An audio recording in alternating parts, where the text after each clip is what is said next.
I think we are live. Ooh, yes, we are. Let's go. We're Yes, we are live. live. Okay, we are live.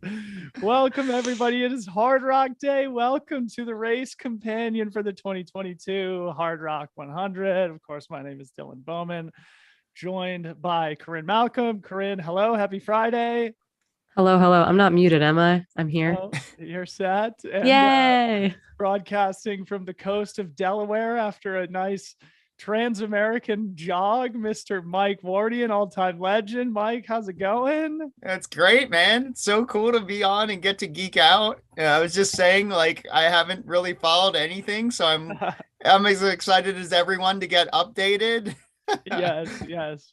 Yeah, so we'll go into updates here in a sec. I'm sure our viewing audience is probably caught up already, but we'll go through what's happened so far this morning. Of course, the athletes are now 7 hours into their Hardrock 100 adventure this year, going in the clockwise direction. The normal cast of characters who we would expect to be out front are out in front indeed. And so we'll get to those updates here momentarily. First, a big thank you to our sponsor, Aura Ring. You guys know how much that we love these products. Make sure you go get yourself one. You can use the link in the description here on YouTube to get yourself 6 months free subscription with the purchase of the new Gen 3 ring. And actually just yesterday, Aura and Strava launched their integration. So you can see me messing around with that new functionality on my Strava from yesterday. It's pretty darn cool. So if you don't have a GPS watch, or you want to just use your ring instead of your watch, leave the metrics at home until later, but still capture it and upload it to your Strava account, you can now do so with an Aura ring, which is pretty darn cool. So a big thank you to Aura for giving us the flexibility to spend our Friday afternoons entertaining you all with some updates from Hardrock. And maybe first, let's go to Mike Wardian. Mike, you and I have both finished the race. You have 3 finishes. I have just 1. Corrine has been there and is, of course, an expert, though hasn't yet had the luxury and the privilege of making the loop through the San Juans. So Mike, maybe just give us your initial experience or just your feelings about this race. Yeah,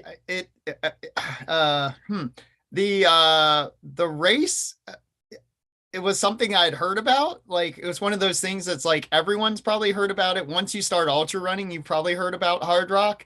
And I feel like it's like one of those things where it's like everyone tells you how cool it is that you want to not like it because you're just like, dude, it can't be as cool as everyone says. Like, and you just want to be that person that's like, yeah, it's not that cool. And I tried to get in, and it took me 8 years to get in the first time. And I think I was getting pissed because I was like, dude, like there's got to be a way to get in, and they just don't care. Like, they don't care who you are or what your background is or what planet you come from. And I just kind of appreciate that they're just like, hey man, you just put your name in the hat and you just keep putting it in, and then if you get picked, you get picked.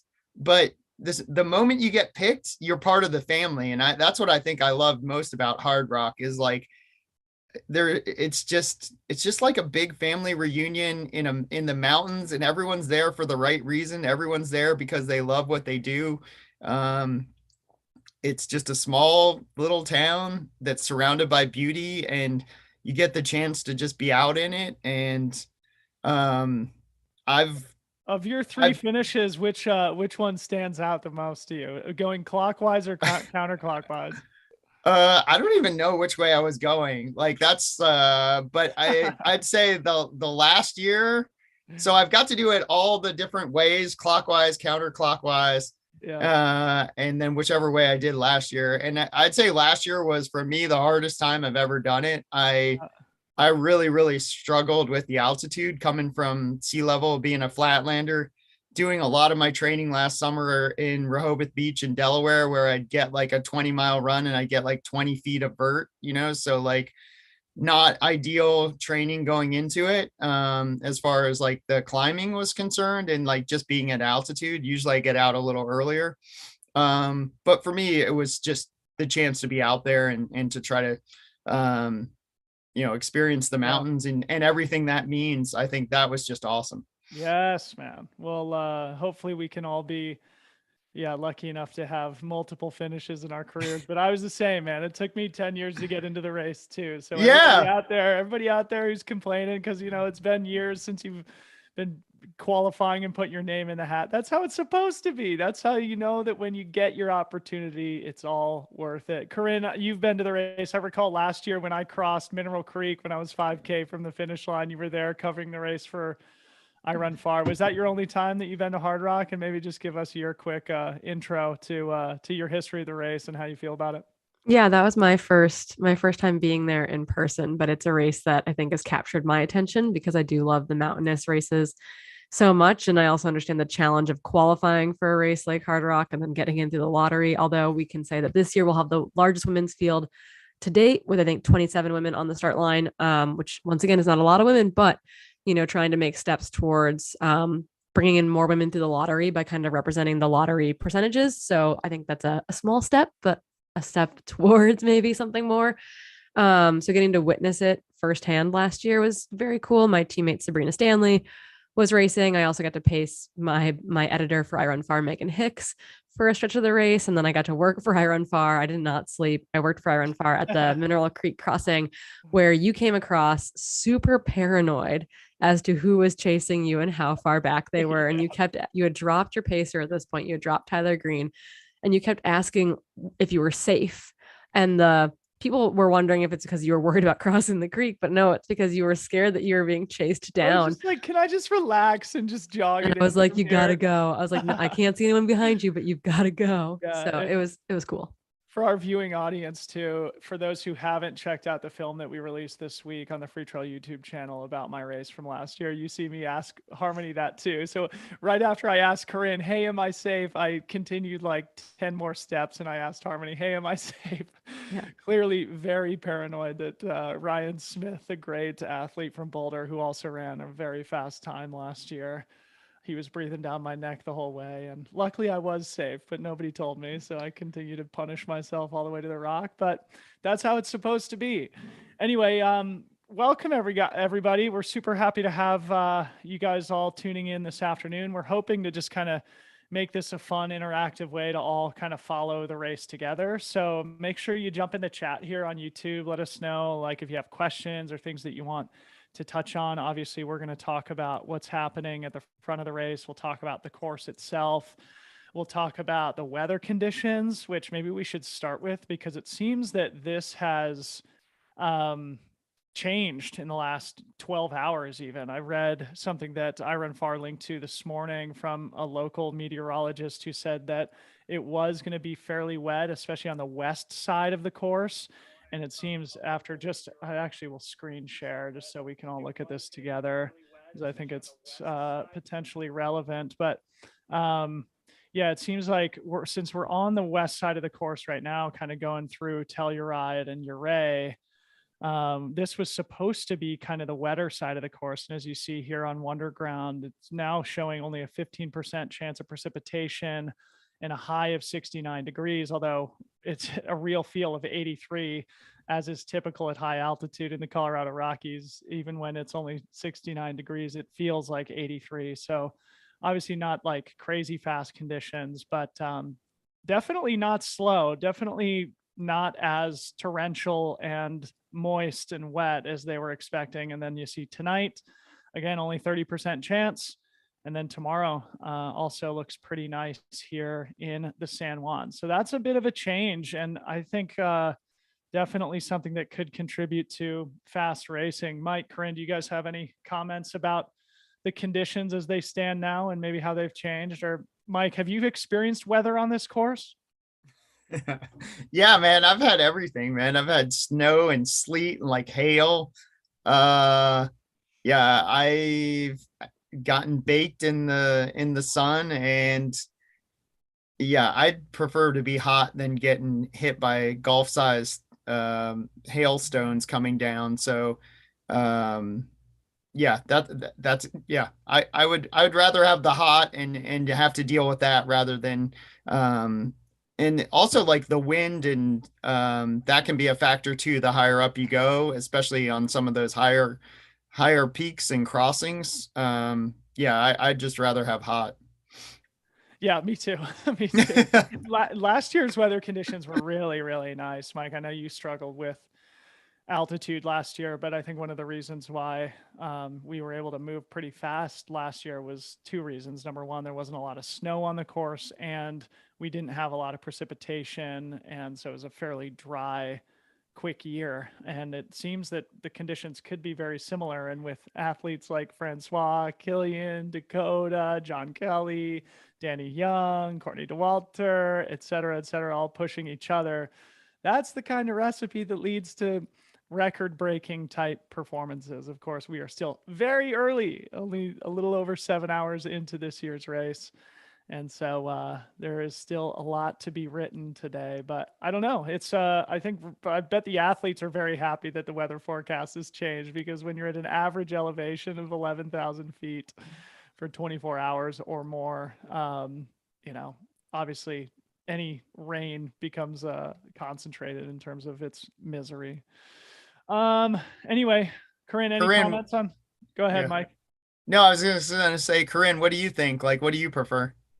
I mean, I think I was just in Death Valley for Badwater crewing and pacing. So these temperatures sound fantastic. We were getting surface temps of 147 on the road going into Panamint Springs just a couple days ago. So 69 feels like 83 sounds pretty ideal to me. It sounds cold, if anything. But being there last year, I think we got more weather on us than the runners got, like hanging out below Engineer, waiting at that aid station to pick up runners. We got rained on up there. I think people up high there before that aid station got some weather, but it seemed like a lot of racers themselves missed a lot of the kind of afternoon thunderstorms. They happened to be in the right place at the right time for the most part. But that's kind of my biggest concern with these high altitude, mountain races this time of year. It's afternoon thunderstorm season. So, it's 1 p.m. ish over there right now. And the next couple hours, they're going to get a thunderstorm.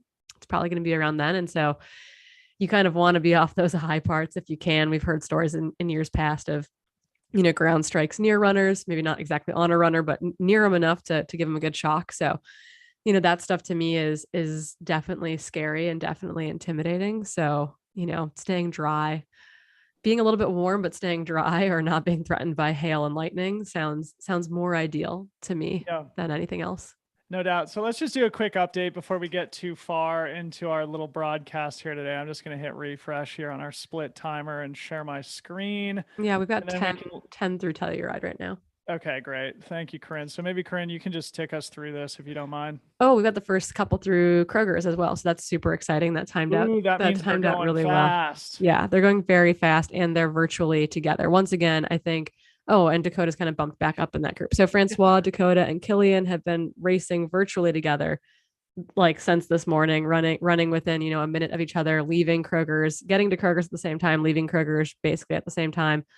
That seems to be the theme of the race thus far. Danny Young, super talented runner out of Italy, has kind of was with that group early, but now seems to be just a little bit off that group. But you know what? Like, he's got to do what's best for him. So exciting to see how he does. I think a lot of us are really excited to watch someone like John Kelly mix it up in a group like this. We obviously know that John Kelly is incredibly tough and incredibly strong, but to see him compete in a field, I think is really intriguing for many of us because we haven't necessarily seen him do that recently. It's, these big FKT attempts, things like Barkley. So to see him in this race, I think is super fascinating. Jeff Browning, no one can ever count Jeff Browning or Luke Nelson out. They are kind of running that 6th and 7th position overall. And then Courtney Dauwalter hanging on to 8th overall. Apparently, and according to everything on Twitter and through iRunFar and elsewhere, she's just having the time of her life. She's pumping up the aid stations as she leaves. She's, thanking everyone profusely, very typical Courtney Dauwalter, kind of hanging well in the top 10, followed by John Fitzgerald and Lauren Davis.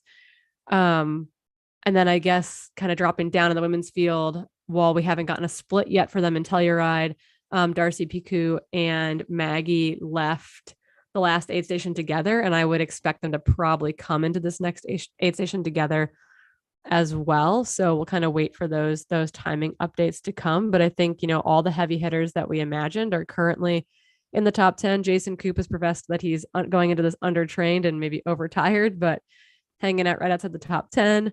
I think all of the Eric Lee is a person who could move up, a Boulder guy, hanging down in about 16th, 17th in the race. But I think all of the heavy hitters in the men's race are currently in that top 10 or hanging out right about there. Yep. With the top 3 obviously being the key favorites that I think everyone expected in their fantasy picks. Yes. Yeah. Very exciting to see Dakota Jones mixing it up there in his I Run Far interview before the race. Of course, he's like, yeah, we all know that we're racing for third place behind Killian and Francois, but then also went on to talk about how great his training went. And Dakota, one of the very few people in history to get the better of Killian Jornet. Of course, it's been 10 years since Transvolcania in 2012, but Dakota, when he's on, as we all know, he's one of the best of our generation, duking it out with 2 of the best of all time in Francois Dain and Killian Jornet and Courtney Dauwalter in the top 10. And just a quick shout out to my man, Mr. Brian Ostrike, my former boss. Awesome to see him back in the field, crushing it there in the top 15 or so. So let's actually talk about the course as we wait for some I Run Far photos and updates from Kroger's Canteen from Virginia's Pass, and we can share some of those images here on the stream too. So this year we're going in the clockwise direction, like we've mentioned now a couple of times for those who are unfamiliar. Hardrock changes the direction of the race every year. So last year we went counterclockwise. So effectively the profile you see here on the bottom, we ran this way last year, where this year, of course, they're going clockwise. So this Strava file is actually from Jeff Browning's run in 2018, which was the last time that they ran clockwise. For those who don't know, there was 2 cancellations of the race in 19 and 20. So they have not run clockwise since way back in 2018 when Jeff Browning, the ageless wonder, was able to secure a victory here at Hardrock. So this is his Strava file. So the leaders right now are through Kroger's Canteen, which sits right at the top of this insane climb here. So they're at about 13,100 feet. And then they plunge down to Governor's Aid Station, which is somewhere in this neighborhood here before getting on Camp Bird Road. Then these next like 5 or 6 miles down into Uray are all on like a very smooth dirt road. So people can really open it up. And Corrine, maybe this is a good time where we can talk about the difference between the clockwise and counterclockwise courses and what people say about them in terms of which one's quicker. Sorry, I was muted there as I'm typing away over here with all my tabs open. So I think the biggest thing that what people say, right? The overall course records are actually held in last year's direction, the counterclockwise direction. But the idea is that there's a lot of potential for the clockwise direction, this year's direction, to be faster, particularly for the people in the lead, because you go up the walls and down the ramps, which you can kind of see in this profile, right? You go up the steeper things and down the more gradual things, which I got to experience last year running up Engineer Pass and then kind of down that backside that was way steeper. I can definitely see how, you'd have an advantage being able to run those gradual downhills as opposed to the other way around. And so that's the general gist, is that they think this direction should be faster in theory because of that. But then people like Brian Powell have brought up that, for those further back in the pack, he finds that this direction is more challenging just because some of those walls just feel like they take forever. And then, is it the Camp Bird section that gets kind of weird in this direction? Camp Bird is just where you get on like a very smooth fire road and just run downhill for like an hour into Uray. Okay. So that's like the argument is like you run down Camp Bird Road, and then when you get to the top of Engineer, which is this next climb, that next descent into the Grouse Gulch Aid Station is also all on dirt road. So Mike, both these directions well. Do you have any comment about which direction is faster, or which one you enjoyed the most? I know you're saying that your memory is a little bit fuzzy, but any comments on which one's faster or which one's better? They're both great, obviously. Well, I think actually running downhill like that long and really just destroys your quads. Like you think it would be great because you can move so fast, but I think maybe for me, slowing down on Camp Bird Road, like obviously you and Francois are probably running that whole section, but I was running slash hiking it. And so like I had more legs towards the end of the race than I maybe if I had run down the ramps like Corrine was talking about. So I don't know, man. It's really steep and hard, whatever way you Yeah. go. And I think it could be what time of day you get to the different points too, right? So Mhm. like if you're going to be like later in the afternoon, early evening, if you're coming counterclockwise, like the way you guys were going up, and we were going up last year, whereas you're going to be more in the heat of the day going down now. And so it might just be a little bit hotter. And then you're going to get some weather going this way at, some of the bigger climbs. Like I think, is it Handy's that is this way? It's further into the race, I think, right? Yes, Like, yeah. So Handy's now is the high point here, and exactly. typically what happens is here. I'll zoom out on the map so people can see what I'm pointing at. So typically what happens is the leaders kind of come through this aid station that sits right at the base of this valley. It's called the Grouse Gulch, although there's been an adjustment there, and maybe we can get some info as to how that's changed. I think that maybe added about a mile here around Grouse Gulch. But then you go up to American Basin here, which is this small little descent on your way up, sort of around sunset, I believe. And then I think typically the leaders are going up over the top of Handy's at around sunset or, a little bit after dusk. So the vast majority of the field, of course, is going over the top of Handy's Peak, the high point over 14,000 feet in the middle of the night. So that's, I think, one of the other reasons why people might view this direction as being more difficult, because you're going over the highest point in the dark and as opposed to earlier in the race. So anyway, it's always going to be 100 miles with 33,000 feet of climbing. I'm going to stop sharing now. We can continue to talk about the course in a little bit. So let's see any updates here. I'm just going to hit refresh on iRunFar, see if we can get some images from there's one that I just retweeted. Retweeted. Okay, so I'll reshare here. Yeah. Share the screen. Like I'm multitasking. Like now I'm paying attention. Yeah, there it is. Amazing. Boom. So check this out, guys. What a great way to display the majesty of the Hardrock 100 here. Three of the great athletes of our generation all duking it out at 13,000 feet here. And so this was honestly the highlight of my ultra running career, going through this aid station at. So Dylan, I got to ask, did you take a shot or no? Dude, they didn't offer it. And I totally what? Yeah. They didn't. Dude, you're lame. I feel like we should discount your time. Yeah. Add 15 minutes or something. No, I just pretend too, dude. I just was like, yeah, okay. Yeah, well, explain what you're talking about, Mike, for the audience who may not be familiar. Yeah, so there's this. Hardrock has so many awesome traditions, but one of the traditions is at Kroger's Canteen. And if you haven't checked it out, there's some awesome videos about Kroger's Canteen, about how they have to hike all the stuff in. They like camp out there overnight. But like, it's literally like this big, like you could reach your hands out and like be from one side of the aid station to the other. And there's like 10 dudes up there somehow. And they've like got like stuff to cook you food.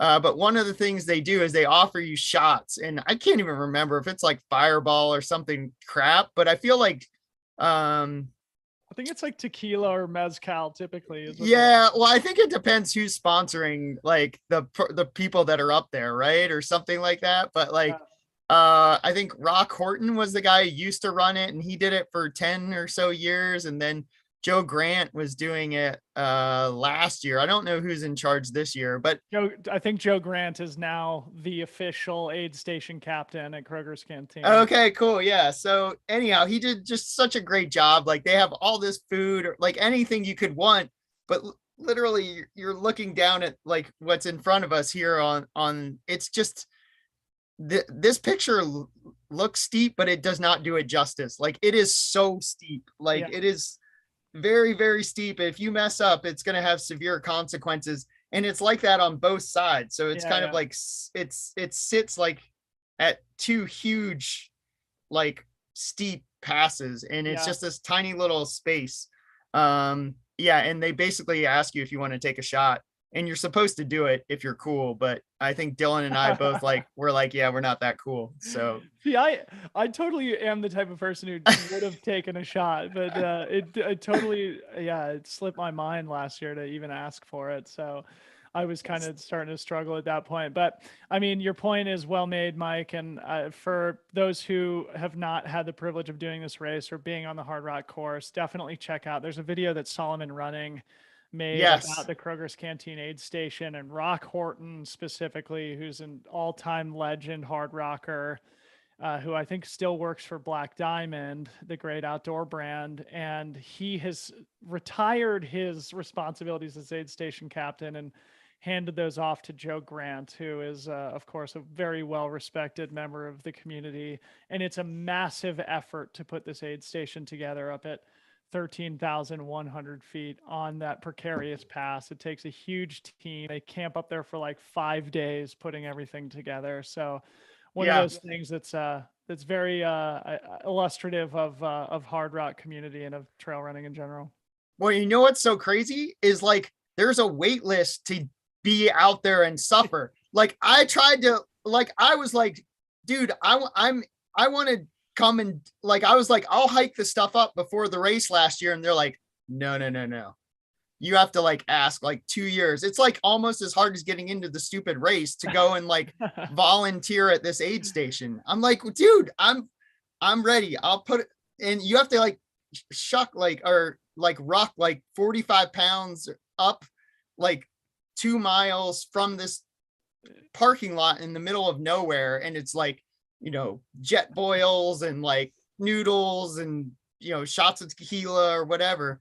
And they're like, yeah, no, you can't be on the team. You got to start sweet talking the aid station captain like a while ago. So I need to, that reminds me, I need to start doing that. If I don't get in the race next year, then I'm going to start my petition. Cause usually I work the aid station after I finish and cook like grilled cheeses for people. And like, I get all the aid stations ready ahead of time with the crew there, like Brad, I don't know if Brad's still doing the aid station like coordination, but it is, they basically take over this whole building in Silverton, and like, it's insane. Like we cook like 5,000 hot dogs and like brisket and like avocado rolls and like, I don't know, shortwave radios. It's like, it's like one of the most incredible things I've ever seen in my life. One of my favorite memories of last year, Mike, was me coming to the finish line at golden hour at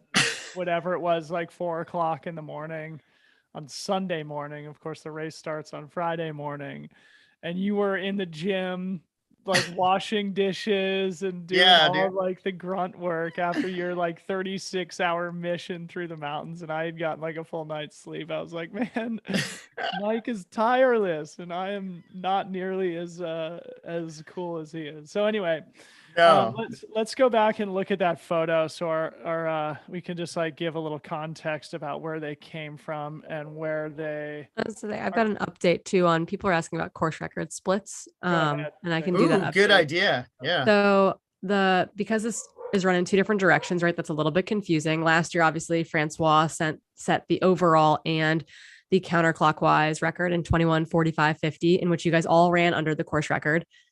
Kilian Jornet holds the clockwise record, which is the direction they're going this year, in 22:41:33. So about an hour difference.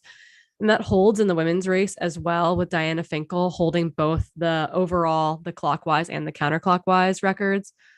The counterclockwise record being 27:18:24, and then about an hour slower again in that clockwise direction, 28:32:06. So if I go back to those results and I look kind of based on the clockwise direction, because it's kind of hard to compare until we get later into the race exactly if they're going to go under the overall record or not. But based on Kilian's 2014 splits, it looks like the men are probably running at Kroger's about 6 to 7 minutes under course record splits there, all 3 of them. So that's pretty exciting to be under his splits at that point.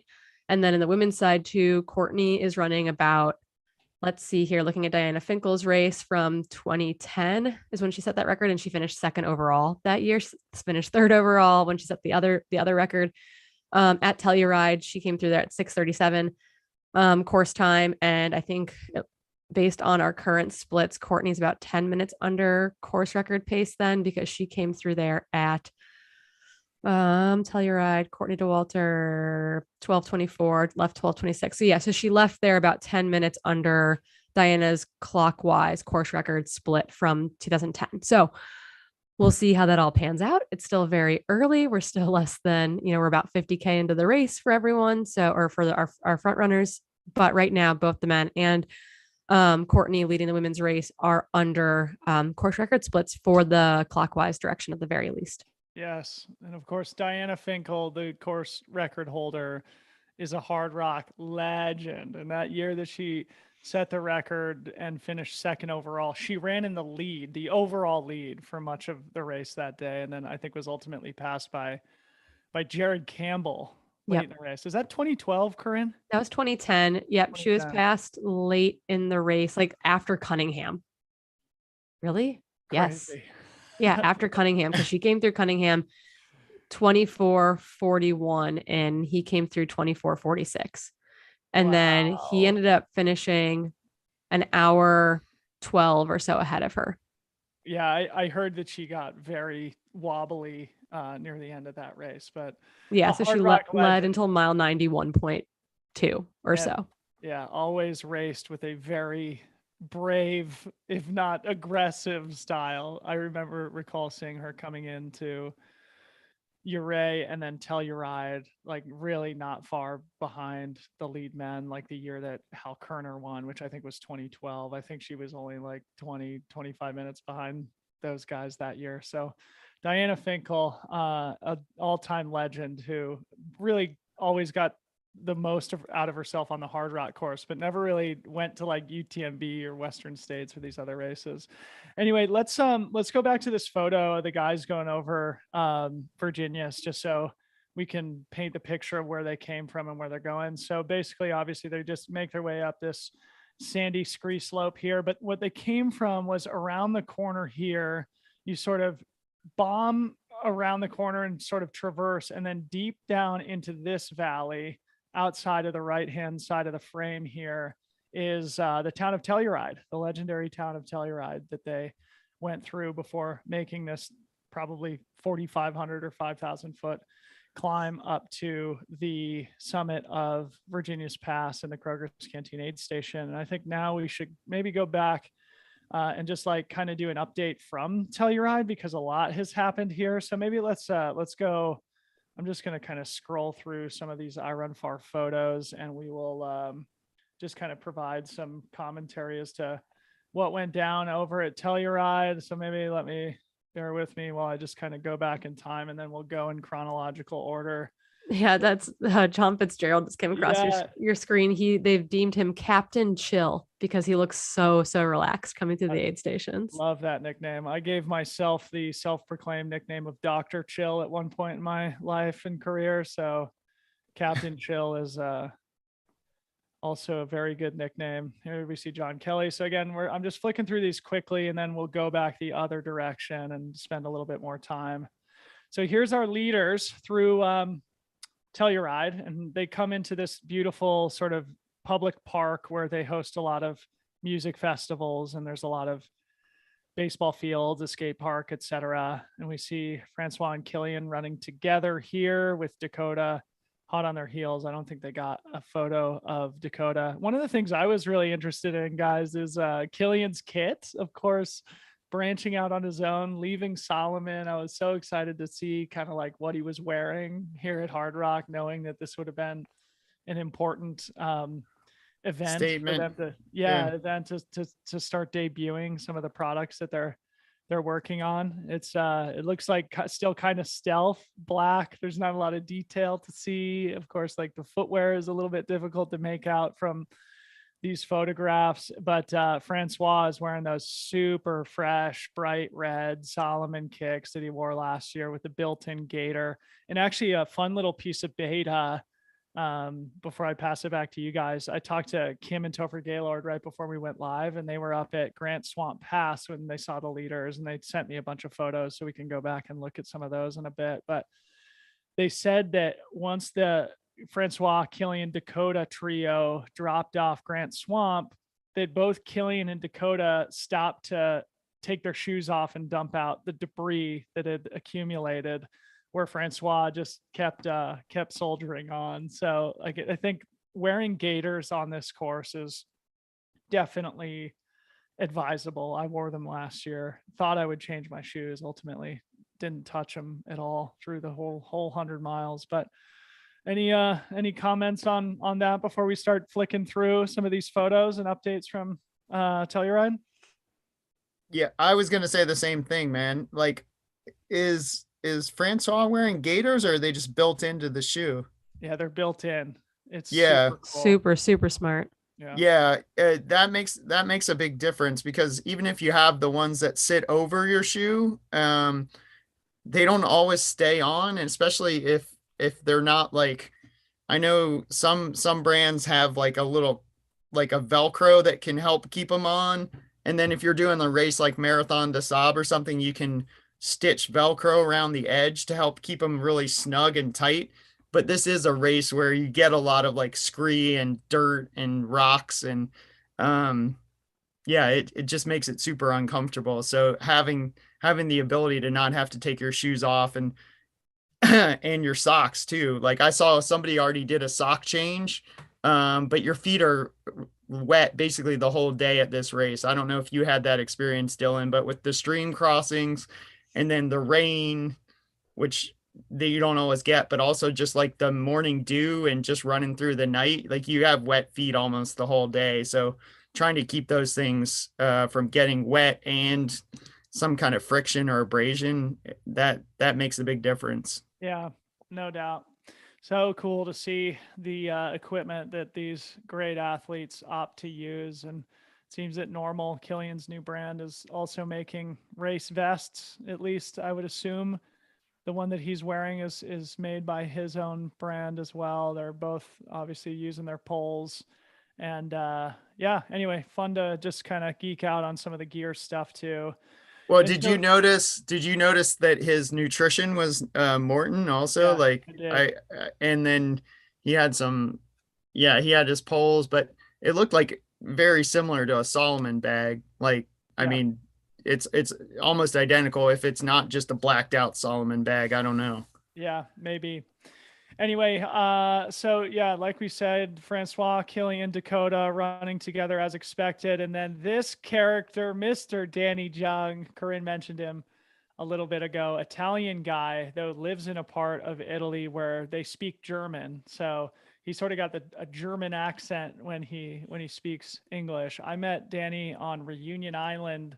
I met him years ago, but spent time with him recently on Reunion Island in October when he won the Diagonal des Fous, an insane race that traverses that very remote island in the middle of the Indian Ocean. So Danny Jung, in his first 100-miler, won a very big 100-miler against great competition. And here he is in the US for the first time racing the Hardrock 100. I kind of feel like this is a course that suits him. Corinne, any comments on our guy, Danny?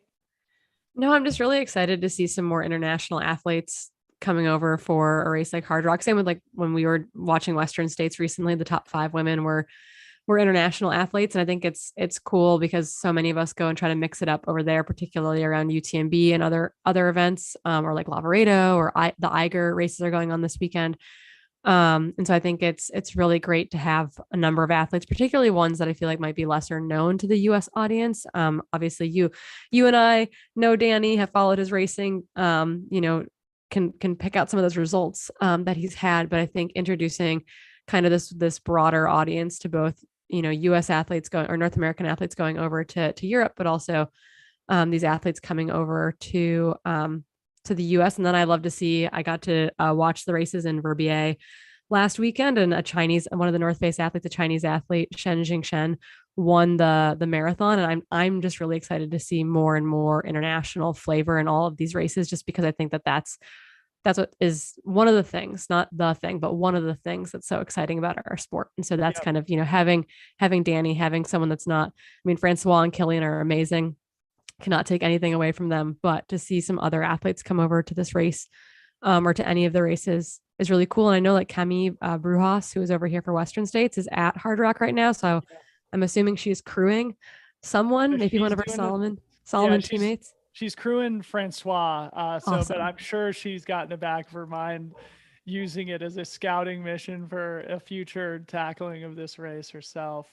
Just one other thing I wanted to point out from this iRun Far update as it pertains to Danny Jung. He's got no crew until Uray. So here he is at Telluride doing the aid station on his own. So that means he's going like the first 9+ hours of the race on his own with no crew. So, that speaks to sometimes the challenge of coming over or racing internationally is, having to do things like that, which are definitely a disadvantage at this level. Looking back further in the field, here is our 5th place runner, John Kelly. He's recently moved back from the UK to the US. Do you guys have any intel as to where John ended up? I know before, wasn't he living on the East Coast, like in the DC area, Mike? Yeah. We actually trained for the the Barkley Marathon together. And it was crazy because my idea was like he had been there and finished like 3 loops, and I was like, oh, dude, I'll just stay with him. And then we did a training run, and I was like, oh, sweet, I'll hang with him. And then we went up the mountain together that he had found. It was just this little like power line cut. Basically, it was like, I don't know, 500 or 1,000 feet straight up. And we went up together, and then we descended. And by the end, he was like 4 minutes ahead of me. And I was like, well, that plan's not going to work. Like he's way too sketchy, scary, like insane descender. And he's really, really strong, man. Dude, it's funny you say that because, like I said, I just talked to Kim and Topher Gaylord, who were on top of Grand Swamp Pass, and they said John Kelly executed the descent off the other side better than the guys in front of him. Better than dude. Kroger. Yeah, So. dude. He is no joke, man. It is insane. Like those guys going, yeah, just East Coast trails are a little bit more technical for the most part, but I'd say Hardrock is another level altogether. It's going to be really cool to see how he does, because there's no wearing that boy out. Like he's going to be in it for the race. So I'm curious to see how it goes for him. But I think what it said on the list is that he's in Boone, North Carolina. So we stay in touch. So I've followed all his FKTs and what he's been up to. And we definitely keep in touch. So I'm curious to see how he does. I'm really excited. Like the only thing that I'd be worried about is just the altitude. Like he just doesn't have that kind of exposure to altitude that some of these other guys do, but he's tough enough to get anything done. No doubt. And had been living in the UK too. So it was like, I feel like conditions are not a factor for this guy. I feel like handling weather conditions clearly not a factor. But I love this photo that's up right now with that otter pop in hand. That's a satisfying image. Hashtag first popsicle. Yeah, exactly. That's what I saw. Is he was the first guy to take a popsicle. Yeah, and he's not above just finding a crap on the side of the road and picking it up and eating it either, I don't think. Yeah. Well, I mean, like you mentioned, Mike, he's a multiple-time Barkley runner.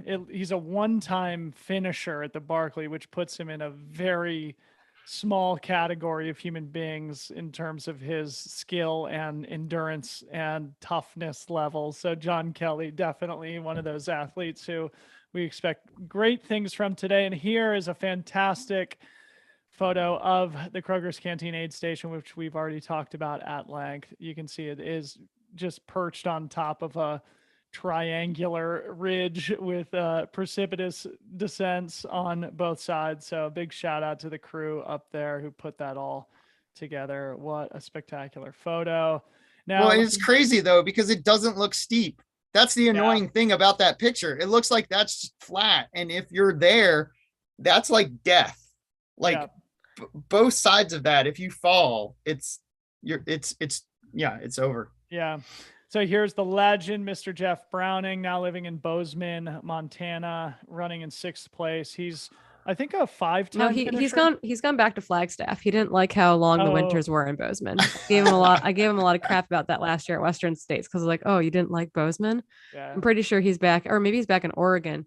Maybe No, that's what he's in Flag. You're he's in right. He's in Flag. Flag. He Yeah. wanted the altitude, but didn't like the long Bozeman winters. That being said, Dakota Jones and Lauren Davis are both representing Bozeman, Montana, and John Fitzgerald is representing Helena, Montana. So Montana showing up and looking pretty good right now at Hardrock. So And following up on our boy Adam Peterman smashing Western States, the yeah, pride of Missoula. So Montana's looking good. Montana is shredding right now. So here's Jeff Browning, of course, now 50-year-old Jeff Browning, one of the greats of all time, definitely, especially over the 100-mile distance, a Hard Rock champion in 2018. I think a 5-time finisher, though I'll have to go back and double check on that. That makes him a veteran. Still just a metronome in terms of his dependability over the course of 100 miles. He just knows how to do it, knows how to be consistent and smart. The type of person who you'd want to run behind to just take notes and learn from and how to execute a 100-mile race. So that's Jeff Browning running in 6th. Just behind him is his friend Luke Nelson from Idaho. Luke Nelson has been trying to get into this race for years and years. I know he's the race director of the Scout Mountain Ultras, I think in Pocatello. And who's that creeping in the background behind him, looking like There he is. another Montana folk? Yes. Yeah. That's Mike Foote behind Luke Nelson there. I bet he's there to crew and pace. Mike, 3-time podium finisher here at Hard Rock. I actually had the pleasure of pacing him in 2015, I believe it was. I took him over Virginia's Pass myself. Good friend, Mike Foote there dude. with Luke Nelson. There's Luke with his fam. How great. There's Cody Lind on the left here. Also He's not from looking Idaho. impressed. He's like, no. Yeah. Rocking those pink poles, big smile. Good to see Luke. And here she is, Courtney Dauwalter, the legend, one of the all-time greats.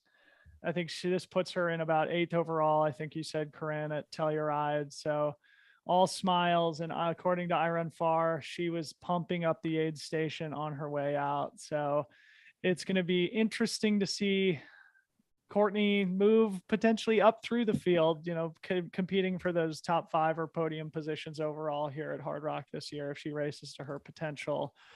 She's one of the few people in the world who has the potential to take big margins off an already very impressive course record set by Diana Finkel. And then Corrine, here's your guy, John Fitzgerald. Tell us about him a little bit. John, I think, is becoming one of the best coaches in the business. I'm biased. I coach with him.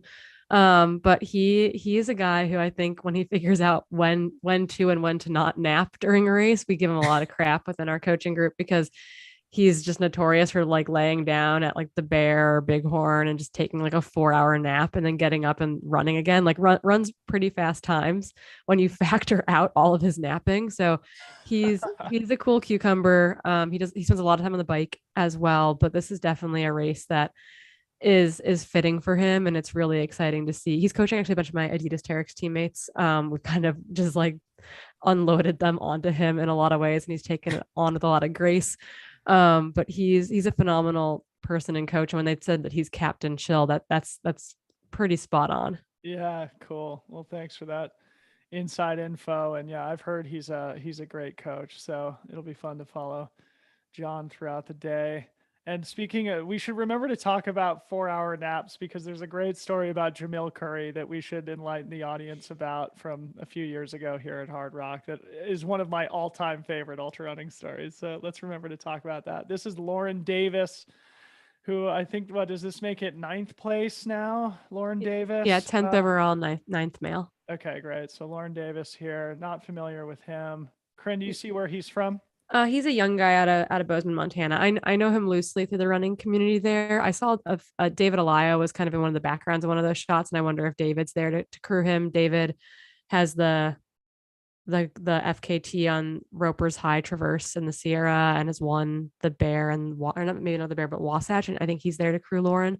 So Lauren's a super solid part of the Bozeman, Montana running community.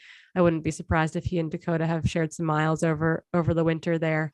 But this is definitely a big race for Lauren. It'll be exciting to see Okay, see great. how he does. We do have some updates, or at least some photos of the rest of the lead women here through Telluride. So here's Jason Murphy to round out 10th man at 28 mile 28 at Telluride. He's from the Roaring Fork Valley, Carbondale area. This is I think his 4th or 5th running of Hardrock too. And here we are, Maggie Gutierrez in second, 67 minutes behind leader Courtney DeWalter. Maggie, a great athlete, one of those long course specialist type runners. She won Cocodona 250 last year. She won the Biggs Backyard Ultra overall a couple years ago. And it looks like she and let's just see here. And say Darcy should be coming in shortly behind her if she's not in there yet. Darcy's in. So I guess Darcy's 2 minutes behind Maggie. It looks like it's raining. Yeah. So Yeah. just when we say the weather is not going to be a factor, it's raining in Telluride. Well, and you guys might know, but Maggie moved out to Durango, so she's been out in the area, even though it says Pennsylvania on her like hometown on the results or the, She's been living in Durango for a while. Yeah, exactly. And she trains with Courtney all the time. So like they're buds. And she's a good friend and she's just a badass. Yeah. So I'm so stoked to see her up there. Totally. And also Megan, I don't know if you saw Megan Hicks is I think 5th lady now. Yeah, so we should get an update from Megan Hicks here on the iRunFar Twitter. So it's kind of meta here, but we should get updates from Megan Hicks here shortly. But yeah, just to answer our own question, it looks like Darcy and Maggie left Telluride together. So a little teamwork happening here for the women's podium. Both of them looking super strong. And and it's a little bit delayed on the live tracking, which is the opensplittime.org that you can find through the Hardrock website. Sorry, my voice is going in and out. I'm definitely a little under the weather, but no COVID, right? No, it's definitely COVID. I was at Badwater. That's definitely COVID. But Hannah Green, Stephanie Case, Julia German, Joanna Ford, and Megan Hicks are kind of all should be like part of that next group coming into the women's top 10. So we'll get those updates as soon as iRunFar or the website gives us those updates. Yeah. And I don't know if you guys saw on the website, and maybe you mentioned this and I missed it, but the top 3 dudes are in and out of Governors already. Yeah. Unreal. Yeah. All right. So let's talk about that here in just a sec, but I think it's worth mentioning just Darcy Paquet's resume for those who are watching, who are maybe a little bit less familiar. Darcy is just one of the Mount Rushmore type runners, in my opinion. So strong and consistent, has won Hardrock. She's been on the podium like 100 times. It feels like this is her 9th running of the race this year. So Darcy, just one of those runners who never toots her own horn or anything like that, but who has just been around the scene for years and years and years, and who continues to perform well and just represent the community really proudly. So awesome to see Darcy up there, and awesome to see she and Maggie sort of working together here in the early miles of the race. So let's see, I will refresh my time split here, and then we can talk about what's happening at Governors, and then maybe Corrine, you can give us the quick update if your voice is working, and then what I'll do is I'll show where it is on the, there we go.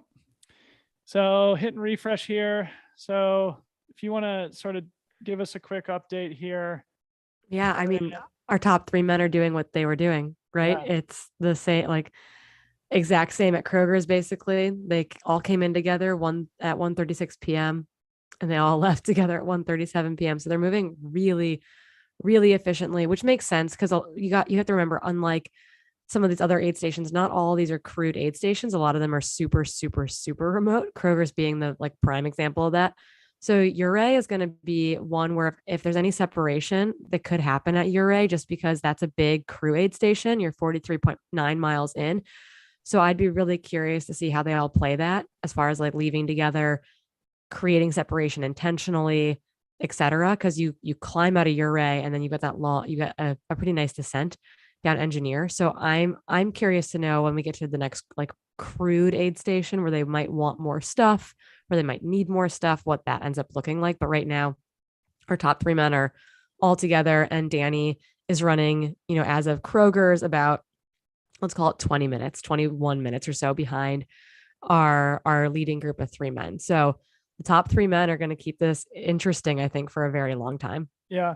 Corrine, I was just distracted a little bit. Did you mention how these splits measure up against the historical record? I can pull that up. Well, So while you do that, maybe yeah. I'll just like zoom in and show people where they are. So again, we're looking at Jeff Browning's 2018 Strava file here. And this is so cool. Okay. So here's Virginia's Pass here. Okay. Which you can see on the topographic profile or Strava map here. And so then you just plunge off the edge and then down into Governor Basin, which is this area here. And I think they have the aid station, I think, right at this intersection. So roughly right here on the course profile. And then from there, that's when you get on basically the Camp Bird Road. It's a little bit further down, but maybe a mile later, you jump on Camp Bird Road.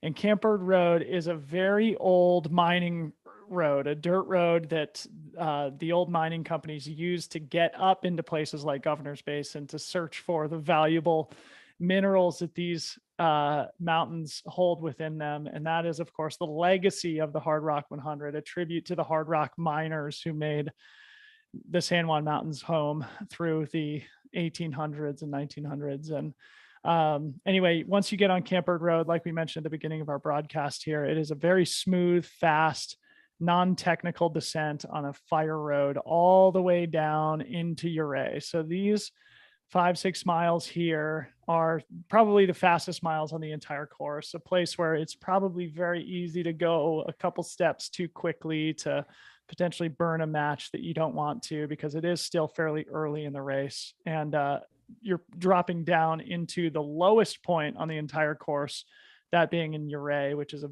beautiful, beautiful mountain town.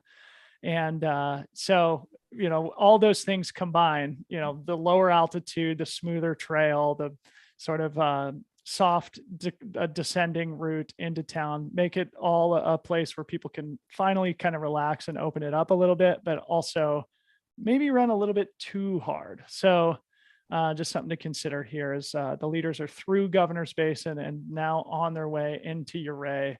Corrine, did you find the historical split? They're still running about 6 minutes ahead of course record pace, it looks like, from Killian's 2014. And again, for those of you who might just be joining us, they're running clockwise this year. We won't be able to really tell how far they're under the overall course record until very late in the race, just because it's a totally different direction of the course.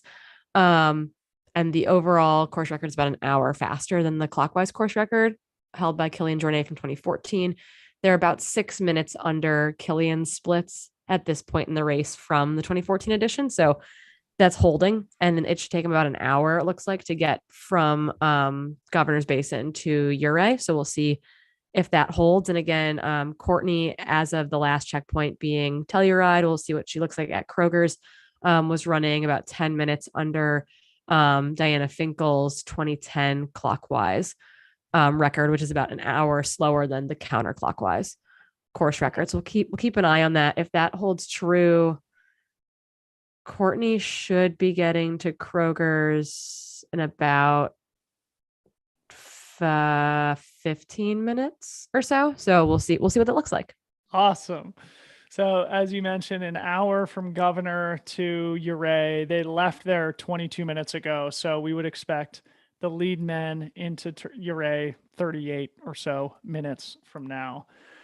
Exciting stuff. So maybe while we have a little bit of a lull in the action and we wait for both the men to drop into Uray and for Courtney to come up over Virginia, so I actually have some photos from earlier in the day that were sent to me by a few people out on the course that we can flick through just to get some visuals. Our favorite on-course correspondents. Yes. So we've got a network of on-course correspondents, and if you are watching us with boots on the ground at any of these aid stations, please do send me some photos on DM or on email, and we'll share them here on the live stream. So I'm just opening up some of these photos here, and then I'll share my screen and we can just go through them and admire these incredible athletes. So here we go. Ahead, Mike. I just did some quick math. I think that they were, and you guys probably saw this too, but from Kroger to Governors, they were running just a bit over 9 minutes per mile. Like at that altitude on that course, like that seems slow for most people, but like that's pretty fast, man, especially on that terrain. Like with the terrain, I mean, like the descent off Kroger's, that first mile should be 15 to 20 minutes going downhill. So yeah, so that, I mean, they're moving, dude. Like 9 minute miles is well, it's 9:05 per mile because they went in and out in 30 minutes basically. So well, yeah, they're moving. Yeah. Well, thanks for the public math. That's not my strong suit, so I'll rely on you. I put it in our chat. So yeah. I was trying to see if you guys saw it, but you didn't. Yeah. So I was like, dude, I'm gonna chime in.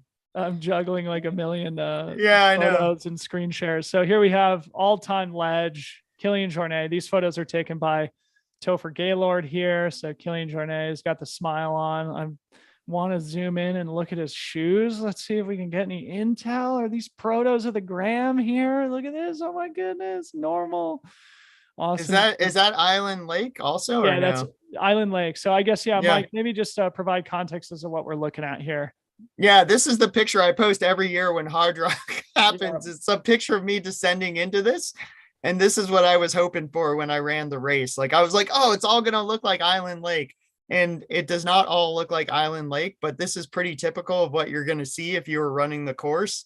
You just have like this little picturesque mountain lake kind of surrounded by these unbelievable mountains. And it's literally stunning. Like it's everything that you hoped it would be when you signed up to do it.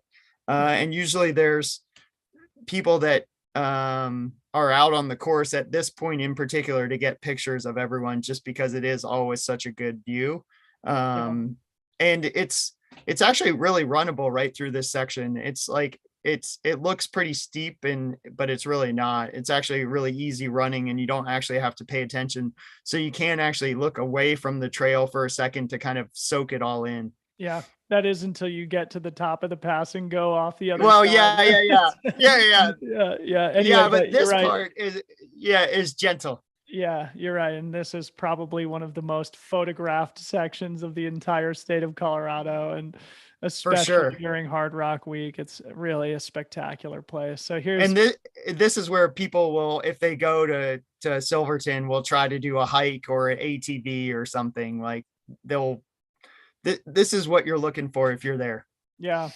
So here's the great Kilian Jornet marching up, and then we've got the great Courtney Dauwalter cruising up. And again, I'm always like curious to see if they're debuting any new kit, any new equipment here. And it seems like Courtney's got obviously her patented long shorts on that have a little rainbowed, like kind of tie-dye color matching her socks. But look, it's weird. She's rocking the citrus socks. Yes. I think those are in Gingy's actually. Yeah, because citrus themed is the goal. Well, and look, they match her short, but it's only on one pant leg. Do you guys notice that? Or is it just me? It is. It's very, very fashion forward. Well, yeah, but like it's got the Solomon kitted out on the one side, but the other side looks like she either cut it off or it ripped off. Like, do you see that, or is that intentional? Yeah, it's hard to. Well, let's see. I've got more photos of Courtney. Maybe we can get more of a visual. But yeah, you can see the cool tie dye on the long shorts here. Here's Dakota Jones, awesome runner here who grew up in Durango. Dakota Jones, now representing Normal, Kilian Jornet's new brand. Yeah, again, it's hard to get a great visual of their new products, which are being kind of debuted here at Hardrock. And of course, the defending champ, course record holder, Francois Dane. So these are out of sequence, obviously, but just some fun photos to share with people. And again, a shout out to Kim and Topher Gaylord who funneled these to me this morning. Is there another picture of Francois? Because I don't see his spot tracker. I saw everybody else's spot tracker on their left shoulder, but I couldn't see Francois's. Let's see. I'm wondering if he has it in his pack rather than you're kind of supposed to wear it up here so that it catches the satellite, but a lot of people just stick it in their pack. And I'm wondering I wonder if he just stuck it in his pack. It's a good point, because when I was looking at their tracker through Telluride too, it seemed like his was a little bit off compared to the other folks, but we can look at that in a sec. Anyway, Francois here. And then I think these photos are compliments of Kevin Deutsch, who emailed them to me today, but this is nice. Coming up towards Island Lake. And here's Nick Curry here behind his brother Jamil, or ahead of his brother Jamil Curry. So the Curry brothers, both veteran Hardrock finishers, 5+ time finishers. And I know Jamil just got into the race this week, late in within a week of Hardrock. I think Nick just got in. I think Jamil was in. No, it's Nick... the other way around. I was talking to Okay. Jamil about this at Broken Arrow. Oh, perfect. Yeah, Jamil got in late in the game, and he's the guy whose nap story is all time that we have to talk about eventually. What's so funny about that is I have that same picture of me with those two dudes, my first Hardrock. Yeah. And I was just with Jamil and Nick because I was like, these guys know what they're doing. So whoever that guy is in front of him, that was basically me, like the first time I did it. And I was like, I'll just try to stay with these guys. And Nick was like, dude, you just got to walk. You got to walk like all the flats and hike the hills and then run the downs. And I was like, okay, sure. Like, that doesn't make sense. You're supposed to run the flats. And then, of course, he finished like 5th or 4th or something. And I was like, well, he knows what he's talking about. Yeah. So I'm curious to see how he does later, because he's like very, very good at these longer events. And like, he doesn't care about what anyone else is doing. He just runs his own race and he'll pick people off. I'm sure of it. Yeah. Very experienced and a great Hardrock runner, great ultra runner in general. I think Nick Curry last year was like 3rd or 4th in ultra runner of the year. So he had a great season last year. Here's Darcy PQ cruising up past Island Lake. Here's another shot. Courtney DeWalter, big smiles. Jeff Browning, smashing the climb. Here's Dakota again. Looks like he's using Dynafit poles. You don't see those often. No. And he's young. Francois. Let's see. Let's zoom in on these protos, huh? Well, it's, what's interesting too is like usually you see a lot of black diamond poles, but I'm actually not seeing as many black diamond poles as I thought. Lakeys are so good now that they're so light, and they're more abundantly available on the market, I think. And so we're seeing a lot of athletes gravitate towards them. They're so light at this point while still being like a fairly stiff. So I don't know. I think it's curious. About these shoes here, aren't those awesome? Those are some slick looking prototypes. Those are some awesome looking shoes. Yeah, I mean, those look like almost Marathon de Sable shoes. Yeah, like as far as like the coverage. So that's the extent of the photos that I have now. But we've got some more updates at Telluride from Iron Far on the women coming through. It looks like Hannah Green came through as 4th woman. She's an hour 27 minutes down behind the leader. I'm so happy that Hannah Green is back at this race. I remember when she got in for the first time a number of years ago. She's pretty young gun coming into that race, and I think she took a really, really long nap at Kroger's before they got her back on her feet, and she did finish that year. And then in 5th is Stephanie Case. Eating pizza, dude. I just saw that. Pizza and watermelon at Telluride. After some pizza and some near puking, she heads out in 4th. So she left that aid station ahead of Hannah Green, who's currently on our screen. So Corrine, is Hannah from Silverton? Does she live in Silverton? I think she lives out there, but I can try to confirm that. Yeah, I'm just curious if you knew off the top of your head, but yeah, Hannah Green. I know there was somebody in the field who was like from the area who was going to be. Yeah, Hannah Green. Her home. She's listed as Silverton, Colorado. Yeah. Okay. Great. So I think she's pretty tight with Megan, so it all tracks. Great. And I wonder. Megan, we should probably see her coming in here any minute. Hannah Green. That's what I was going to say. Did you see her coming in or no? No, we haven't gotten an update from Iron Far, and honestly, Iron Far is currently updating faster than the regular old live timing for some reason. Yeah. So we'll be reliant on that. And this is actually a great point. So right now you can see on Hannah Green, you can see that spot, that live tracker, that spot tracker on her shoulder there. And so that's what we're looking for. That's what we said we couldn't see on Francois' pack, which might affect some of that tracking later in the race. Yeah. And also Yeah. you'll notice that she's got one of these Katahdin filter bottles. So one of the things that makes Hardrock a little different, as Mike said, is you're constantly going through these high alpine streams. And so oftentimes you can dip your bottle in those streams and drink out of them along the way, using them as makeshift aid stations along the course. So you see Hannah's got her filter bottle in her pack now. Those things are so well made now. Always a really good thing to invest in for people who go out on long mountain adventures, just those quick and easy bottles. And then we got a photo also. Oh, let's just share Stephanie Case, and then I'll go to the photo of Danny Green or Danny Jung up at Virginia's Pass. So Stephanie Case, one of the great people in our sport, of an amazing personal story, and somebody who is a great athlete, but also a great role model representative, smashing what looks to be a delicious slice of pizza. Oh my God, it's making me hungry, man. It is. Well, it's funny because that just shows like that's probably from the aid station. Like that's how well stocked they are. Like they'll have like pizza and pasta and soup and whatever you need. Yeah. And John Kelly has also come through Kroger's as well.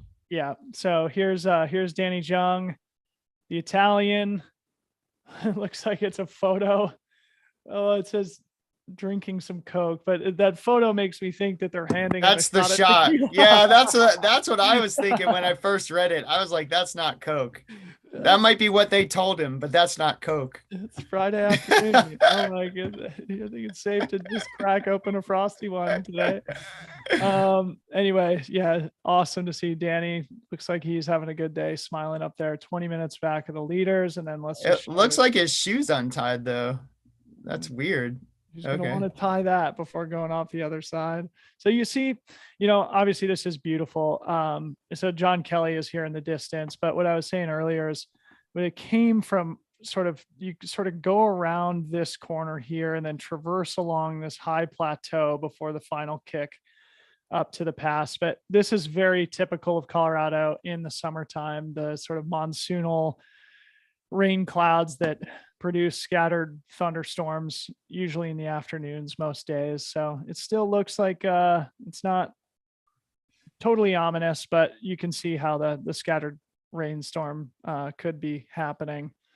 Looks like some bonus pizza footage. I don't know if this is going to show up well on our No, it totally is showing up. It looks cool. Okay, cool. Yeah. So, and I love all the people in the background and like everyone's running around, and you can see her like, or somebody's trying to help her with her drop bag in the picture. Yeah. So that's Stephanie Case. Now, what place was she running in, Corrine? It's like 5th or 6th. She was, but I feel like she might have moved up a little bit. She came into the aid station in 5th and left in 4th. Okay, great. She was Hannah Green must still be in the aid station. So those are your updates now. And again, we should be seeing the lead men down into Uray, which is the next aid station on the course. We said it was an hour about 35 minutes ago. So maybe 20 or 25 more minutes until those guys drop into town, at which point we will share those updates. Let's see what else we have going on here. Should we tell the story about Jamil Curry's nap in 2014, one of the all-time Hardrock stories of all time? I feel like you should definitely share that tidbit with the audience. I'll make it as quick as possible. So obviously everybody knows Jamil Curry, Aravaipa running boss man, run steep, get high, Pizza Brothers blogger, or something. YouTuber. Yeah. Freak Brothers Pizza from Phoenix, Arizona. He's a 5-time finisher at Hardrock, including in 2014, he was running in this direction. No, the other direction, counter-clockwise. Came into the Grouse Gulch aid station, which in that direction is roughly mile 42 or so, completely blown out, like complete energy implosion. and apparently took a 4-hour nap at Grouse Gulch, only 42 miles into the race. Got up, left the aid station, of course, in the, close to the very back of the race, very back of the pack. Apparently ate 4 mashed potato burritos or something like that. I remember it was like an obscene number of burritos, which was just like a tortilla wrapped around mashed potatoes. And then got up and ran the most heroic last 60 miles of the Hardrock race, like almost in history. He was only like the second fastest split from Grouse to the finish line, only behind the winner that year, who was Sébastien Chagnon, the great French runner. And I'm pretty sure this was 2014. And I always just love that story, because he left that aid station in like 85th place, and ultimately finished in like 11th or something, but ran a ridiculously fast last 60 miles after taking a 4-hour power nap at Grouse Gulch. So one of those great untold It's important. It's important to note that you can take a little rest and then get back up. And just while we have it, Julia just came through Telluride as 6th woman. She's 129 back. So honestly, like, the women's field behind Courtney is not all that spread out. So once you got that hour-ish gap to Courtney, but then, 2nd, 3rd, 4th, 5th, 6th, kind of all right in it together. She's being crewed definitely by Kelly Newland, which is pretty cool to see. So excited to see Julia back out on course in 6th. Yeah. But it's also cool that they're like, I mean, you probably already noted this, but the top 5 or 6 ladies are in the top 1/3 of the field or so. So like, I think Stephanie and Julia are in 32nd place, maybe. And like, there's only like 145 people in the race. So like, they're definitely right up there in the mix with everyone else. Yeah. Good point, Mike. You see on the ground here to the left of her, it does look like it's quite wet there at the aid station in Telluride. So she's got her jacket on. Could be that they're experiencing those thunderstorms right now. So, but did you notice like every single person has like this smile of like absolute bliss? No, it's like not just her. It's like every single person, like every picture, like nobody is like, looks like they've gotten beat up yet. Like everyone looks like they're still having fun. Unbelievable. That is the Hardrock energy. It's such a fantastic opportunity that, even though it's so insanely hard, it's the type of thing that is smile inducing. So anyway, we've got a little lull in the action, guys. What do you want to talk about? I know we haven't even touched on Mike Wardian's recent heroics running across the United States from San Francisco to Delaware. So Mike, can you condense your 50-day experience into something that would work here? And yeah, man, totally. Format? Yeah, sure.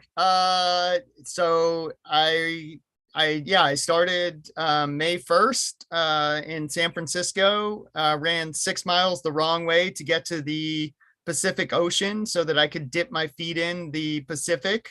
Then it turned out it was actually 61 days, 23 hours and 50 minutes, 3,234 miles, averaging 52 miles a day with no days off.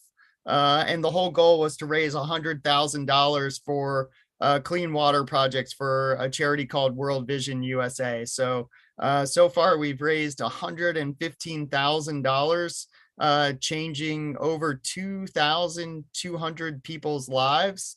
And I mean, a lot of stuff happened between the West Coast and the East Coast. I ran on Route 50, which runs across the entire country. Like, I live on Route 50. I'm about 400 meters from Route 50 in Arlington, Virginia. And it goes all the way to Sacramento. So from the beach here in Ocean City, Maryland, it's 3,073 miles to Sacramento. And then I ran from San Francisco to Sacramento, which took about 3 days. It was a couple hundred miles. And in Nevada, it's America's loneliest highway. So like, there's absolutely nothing between Baker and Ely. Nevada is the darkest place in the lower 48 states. So like, there's really nothing out there in various parts of this Dude, And I think I, that's my favorite drive in the world is oh dude, Highway it's so 50. badass, right? Highway 50 between like Sparks, Nevada and Salina, Utah is like Yeah. they call it the loneliest highway in America. It's Yeah. the best drive ever where you can just be in cruise control for days, basically. Dude, But well, and those guys get on the like Harleys and it looks like Easy Rider, dude. It looks like I'm not even like a motorcycle guy. And I was like, that looks pretty awesome. Like, that looks like what you think of when it's like Americana for sure. Like yeah. it's unbelievably awesome. So cool, man. So how are you recovering after that amazing journey across the country? Oh, dude, it's been crazy. Like, so everyone I talk to, like, that have done this in the past, like Robbie Bollinger, there's a guy named Hella that's done it. There's like, Charlie Engel, Marshall Ulrich, like, they all said like you won't be the same person, when you're done. And I definitely feel like I'm a different person. But I feel like pretty good, which is awesome. Like I was worried that, it would kind of wreck me forever. And I'm already, the next day I ran like a pretty quick 5K. I ran like a 1842, so like 601 per a mile 5K the day after. Oh, and I finished the run with 104-mile day. Yeah. Unbelievable. So the next day, I ran a pretty quick 5K. And then since then I've just been, kind of running when I feel like it, running with our kids. They're kind of getting in shape a little bit for spring sports. And then I've been playing a gazillion hours of pickleball. So I'm trying to go pro in pickleball. So like, so I've been working on my game. So it's been really good. I got a couple bike races coming up in Colorado in August. So just kind of, taking it easy with the running, kind of building back my endurance and fitness through cycling and pickleball and strength training and then just building a little back bit of my running. Endurance through pickleball. I love that. Yeah. Cool. Well, yeah, congratulations, man. What an awesome journey. Thanks. I'd love to do, one of those Trans-America runs at some point. So, oh dude, yeah, you would crush. Maybe it's so awesome. And I think go ahead. I was just gonna say, just quickly give us a little, or at least a shout out to the crew that helped you do it. Like, what was that like? Was your family with you the whole time, or were there one or two people who stuck with you for the duration? Yeah, that's actually what I was just about to say is like, it was cool that I got to do the run, but the coolest part was like, so I hired a guy named Eric Bells. So he was amazing. He's crewed, Carl Meltzer when he did his Pony Express run, and then when he set the record on the Appalachian Trail. So like he was super dialed. And then my dad, Dick Wardian, was with me for most of the run, and his friend Henry. So I had 4 people that were with me the entire time. And then it was just this awesome community. So like I had like runners coming out all over the place. Like, yeah, I'd say probably 80% of the run I was by myself. Like we were talking about, like America's loneliest highway, I didn't have people, but the closer I got to cities, the more people came out. So, I had like Topher and Kim came out in San Francisco, and like Dean Carnassus came out. And then I had, people come out and run their first ultra with me. I probably had, I don't know, 5 or 6 people that had done their longest day ever with me in their life.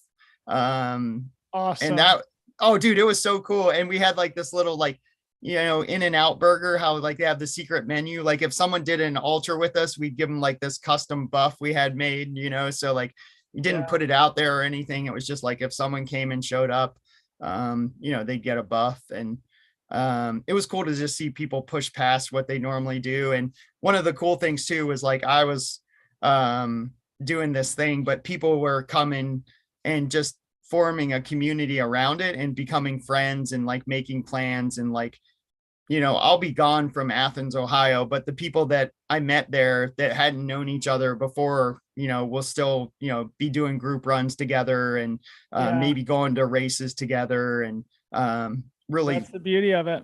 Yeah, dude, it like leaves a lasting impact. So cool. Well, we should maybe do a longer podcast about that when we're not constrained by Hardrock updates here. But congratulations. I'm glad to hear you're feeling well and coming through that. Dude, thanks, man. Yeah, dude. In one piece. But one thing, I'm just receiving some texts here that I think are funny and indicative of Hardrock and the summer in Colorado in general. And nearly simultaneously, I got a text from Kim Gaylord saying that rain just stopped and the sun is out in Uray right now. And then basically like 1 second later, I got a text from Ryan Thrower saying it's absolutely pouring in Telluride. So Yep. Yeah. 7th place female just came in and it looks really, really wet. Julia just made it into the aid station there per I Run Far, and it looks not Julia. Joanna Ford just came in. And yeah, 7th. I was gonna say and that's what I see. It looks wet. They're gonna do some foot TLC before she leaves, and then we also have an update from Kroger's. It looks like Jeff Browning and Luke Nelson are both through there as of about 10-15 minutes ago, followed by Courtney DeWalter, and she's like 11-12 minutes under Diana's course record, holding really solid right in that kind of gap there. She came through there exactly 10 minutes ago at 2:16 mountain time. So staying that 10 to 12 minutes under course record pace. Courtney's having a good day thus far, and that would be so cool to see. Yeah, heck yeah. And I just got another text from Kim Gaylord saying that all 3 men, meaning Francois, Killian, and Dakota, are together running down Camper Road together, getting close to Uray. So we estimated that they would be there in about 10 minutes, but maybe it'll be a little bit quicker. So stick with us because we'll probably start getting photos of Browning and Courtney DeWalter and Luke Nelson from Virginius. And then we should also be getting some photos from the lead men down there in Uray. So they just had everybody. I Run Far just did a weather update. It said steady rain with a side of thunder. Welcome to monsoon season in the San Juans. So yeah, it definitely sounds like they're getting some weather now. Yeah, it would be interesting if the leaders kind of skip it. They just keep staying in front of it, but I feel like it's not going to last. Yeah. And that's what's so interesting about a race like this is like you can be not that far from somebody else and you could be getting the ground lightning and like dealing with all the kind of like fallout, and somebody just right on the other side of the pass, it has nothing. Yeah, exactly. Yeah, it's as the crow flies, Telluride and Uray are probably only separated by like 15 miles, but yeah, so it's just funny that it can be pouring in Telluride and the sun comes out in Uray. Right. And again, Uray is the lowest point on the whole course. So oftentimes if you deal with heat at Hardrock, it's usually at Uray, but it seems like these guys should be having some pretty good conditions, if not maybe a little bit wet for them. And yeah, it wouldn't be Hardrock without a little bit of moisture. We had such good conditions last year, and I think that was sort of a historical anomaly. I got poured on going up Handy's Peak, but only for like 30 minutes. And otherwise it was just perfect conditions. So, but it is funny because we've kind of started the broadcast with me saying, actually, it looks like the weather forecast isn't that bad. And now we're seeing all these photos and getting reports from the ground of people who are saying that it's absolutely pouring in certain areas of the course. So something to monitor throughout the day. And just one quick little plug. I put a link here in our chat here on YouTube for these awesome hats that I'm wearing right now. So if you guys want one of these Freetrail hats, has a logo on the side, trail period on the front, you can pick one up at the link that I put in the chat here. Certainly stylish new piece of merch that we've got here available. So if you want to pick that up, please do feel free. Let's see, what else do we have going on? Corrine, you got any updates? No, I'm just kind of looking through things. We should be getting our top 3 men through governors. Someone asked earlier, when will the men break up? Will they break up? And I said, maybe something like Uray, where it's a big crew aid station, though historically Killian has legitimately just stopped and waited for people at some of these races to be like, hey, it's easier if we just go together. So maybe no one's going to make an attack at that point. Maybe they're going to run together for the entire thing. But Uray is a big crew spot. Telluride was as well if they had crew there, but Uray is definitely a spot to get assistance from your crew. And so that might mean one of them might have a plan to eat more food there, or one of them might have a plan that they need to change their shoes or their socks or whatever. And so all of a sudden that can open up a gap.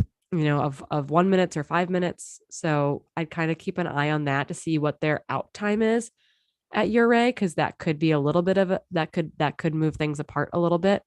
Um, but otherwise, I'm not sure, if or when someone's going to actually make a move in that men's top three. They've definitely separated themselves from number 4 and 5 at this point.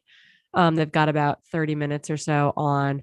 Maybe it's down to about, I guess at Kroger's it was 20 minutes from an out time. So, but they've got that cushion right now. So there's no real reason to try to push and break each other at this point. And once again, they're moving under Killian's 2014 course record pace. And so it's not like they're moving slowly by any means. Right. So we'll keep an eye on that, see if that comes down at all at Uray. Well, so and next from on-course correspondent Kim Gaylord says, "Here they come." She's in Uray right now. All three together is what she says. So Mike, did you want to add something there? I was going to just go through what happens once they leave the aid station here. Well, I was just thinking, like, I don't know about you, but it seems like Killian and Dakota would probably want to try to run together since they're teammates, right? Like, so as long as they can stay relatively close and work together, like, why not? Especially they're a new team. They want to kind of make a showing, and like, if they can help each other for as long as they can, that makes sense. And yeah, they've been friends and partners and teammates with Francois, like, I don't know, as long as I've been running, like, they've been teammates. So like, it seems like those guys would want to stick together and for as long as they can, and why not share the load a little bit. Yeah, no doubt. And this next climb is 5,000 feet. And of course, as we all know, if you watch the Tour de France or any trail and ultra, the separation usually happens on climbs, right? Or at aid stations.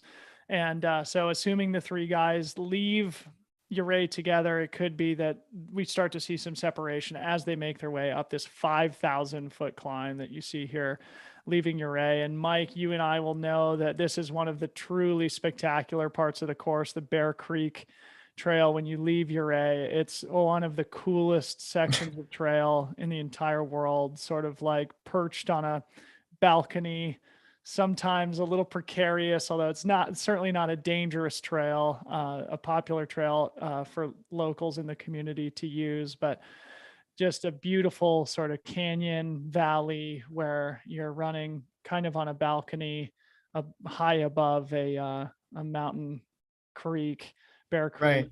And so it's actually a pretty fast moving creek too. Like, it's yeah. not just, it's not lazy. Like, if you fall in, you're getting swept away. Like, it's, yeah. So here's what I think is going to happen. So assuming these guys stay like fairly close together, again, you have a 5,000 foot climb, you go over Engineer Pass here. And then once you go over the opposite side, this again is a dirt road. It's not as smooth as Camp Bird, but it's a fast move-in section of the course where you're just running downhill on a dirt road. At the bottom here is the Grouse Gulch aid station, which is, probably the most important aid station on the course in either direction. It's close to Silverton, so a lot of people are there. It's a crew access point. And then for the lead athletes here, well, for everybody in the race, it's important going this direction because you don't receive aid between Grouse Gulch and Cunningham. So this whole section will be without crew support. You have aid, but you don't have crew support.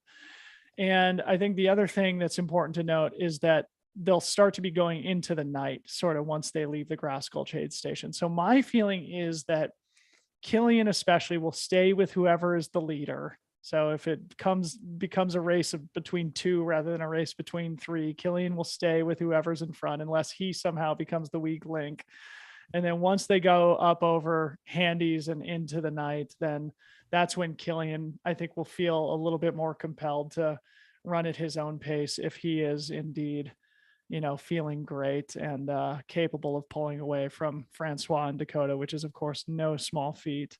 Then the other thing that I think is important to just touch on here, Mike, and I know you have experienced this yourself, this section between sort of Sherman and Maggie's up here, this is the longest section at high altitude. So even though you don't see the big sawtooths of up and downs, you're above 11,000 feet for like 20 miles here. And so it's just slow going where you just have no respite from altitude, where earlier in the race, you drop into Telluride down to 9,000 feet. You drop into Uray down to 8,000 feet.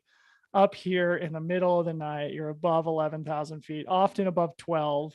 Super hard for that late in the race. Yeah. So Corrine, I mean, you're the scientist on the call here. We should talk about the altitude. I mean, we haven't really gone into detail about what that does to the human body or how it compounds the difficulty of traversing 100 miles in the San Juans. I mean, it makes everything a little bit harder, akin to heat, right? You've got a competition for resources within your body. So when you're hot, your blood wants to go to your skin surface to help cool you down. When you're at altitude, your blood wants to go to all your working muscles to help transport oxygen better. And so digestion and fueling becomes really, really difficult. Courtney had fueling issues at this race last year, and that's why she dropped, or that's why was reported on why she dropped. And so it's one of those things where that's why Leadville, while not, if you look at the course, you're like, this should go faster, is a hard race because you're above 10,000 feet the whole time.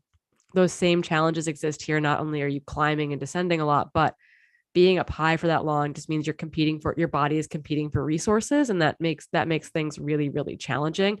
And so in my mind, when I see that high elevation for an extended period of time late in the race, that's just going to make traversing that zone so much more difficult, not even just from a fueling perspective, but from like an energy management perspective. If you're going to, every little incline feels like a mountain at that point, it kind of alters what might feel easy at lower elevation, all of a sudden becomes impossible.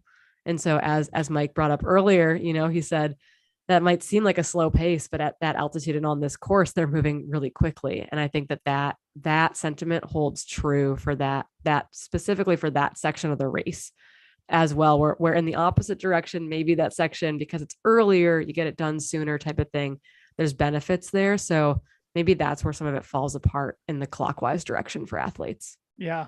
Great point. Well, and then they're also, like, I think you guys are mentioning this, but they're about to go over the highest point on the entire route, right? So well, it'll be a few hours from now. The next climb is Yeah. like a 2.5 or 3 hour climb out of Uray. So yeah, and then it won't be until at least a couple hours after that until they start going up handies.